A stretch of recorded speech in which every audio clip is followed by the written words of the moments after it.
এই মাফিয়া সরকার, এই দামি সরকার ক্ষমতায় এসেছে স্বাধীনতার শত্রু, বাংলাদেশের শত্রু, ইসলামের শত্রু, ভারতের সেই কুখ্যাত কসাই, গুজরাটের কসাই নরেন্দ্র মোদীর এজেন্ডা বাস্তবায়নের উদ্দেশ্যে।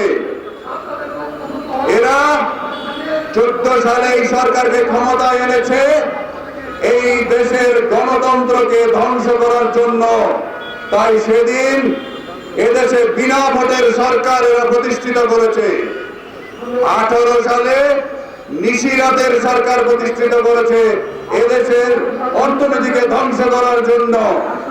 এই 5 বছরে এরা বাংলাদেশের অর্থনীতিকে ধ্বংস করেছে। আর এবার এই দামি সরকারকে ক্ষমতায় এনেছে এদেশের আসল জায়গা শিক্ষা ব্যবস্থাকে ধ্বংস করার জন্য। এরা ওই ভারতীয় সরকারের নীল নকশা বাস্তবায়নের জন্য, এদেশের শিক্ষা ব্যবস্থাকে ধ্বংস করার জন্য, এদেশের কোমলমতি ছাত্র ছাত্রীদের মনের পরিবর্তন আনার জন্য দেশের শিক্ষা ব্যবস্থাকে এমন জায়গায় নিয়ে যেতে চায় যেন এদেশে আর কখনোই কোনো শিক্ষিত সমাজ না গড়ে ওঠে। এদেশের সমাজ ব্যবস্থাকে ধ্বংস করার জন্য বিদেশি চিন্তা ভাবনা মনের মধ্যে এরা ঢুকিয়ে দিতে যাচ্ছে। ট্রান্সজেন্ডার ইস্যুতে এরা আসলে বিদেশি সংস্কৃতি এটা আমাদের শিশুদের মনে ঢুকিয়ে দিতে চায়। এরা কত বড় দুঃসাহস দেখিয়েছে।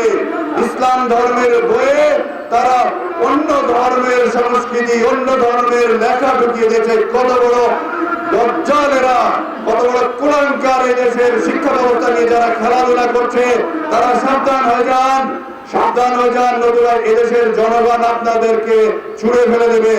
কিছুদিন আগে একজন শিক্ষক আপনারা দেখেছেন এদেশের শিক্ষা ব্যবস্থা থেকে বইয়ের পাতা ছিঁড়ে ফেলেছে। এদেশের জনগণ একদিন আপনাদেরকে এভাবে ছিঁড়ে ফেলে দিবে। আপনারা সাবধান হয়ে যান। এদেশের শিক্ষা ব্যবস্থায় হাত দিয়েন না, এদেশের ছাত্রদের বিরুদ্ধে হাত দিয়েন না। এই ছাত্ররা একবার যদি গর্জে ওঠে আপনাদেরকে কিন্তু ধ্বংসের দ্বার প্রান্তে নিয়ে যাবে। এদেশের মুসলমান জনগণের বিরুদ্ধে আপনারা যেন না।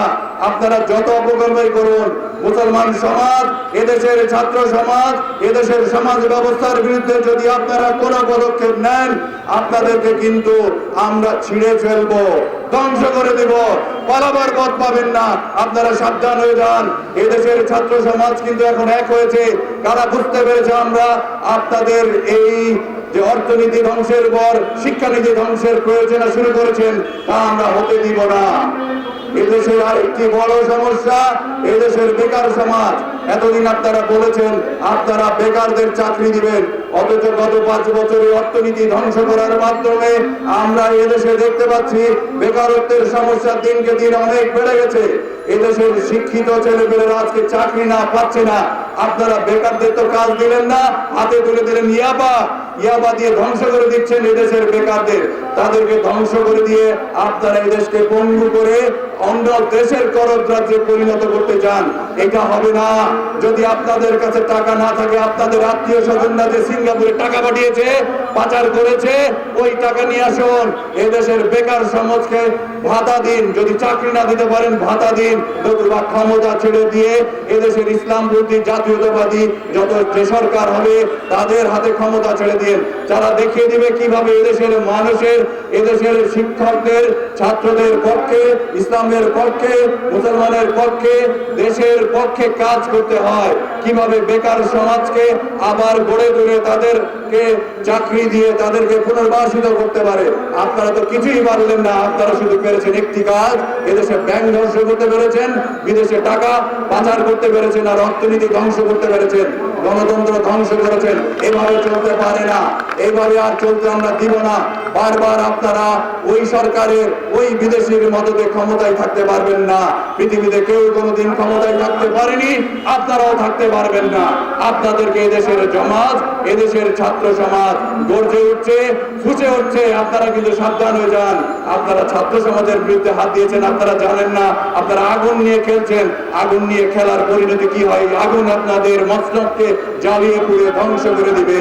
তাই আজকে আপনাদেরকে এই গণতান্ত্রিক ছাত্র আন্দোলন এবং অন্যান্য ছাত্র আন্দোলনের পক্ষ থেকে জানিয়ে দিই, আপনারা অচিরেই সৎ পথে আসুন, সঠিক পথে আসুন, নতুবা ক্ষমতা ছেড়ে দিয়ে ভোটের মাধ্যমে এদেশের মানুষের গণতান্ত্রিক ইচ্ছাকে পূরণ করুন।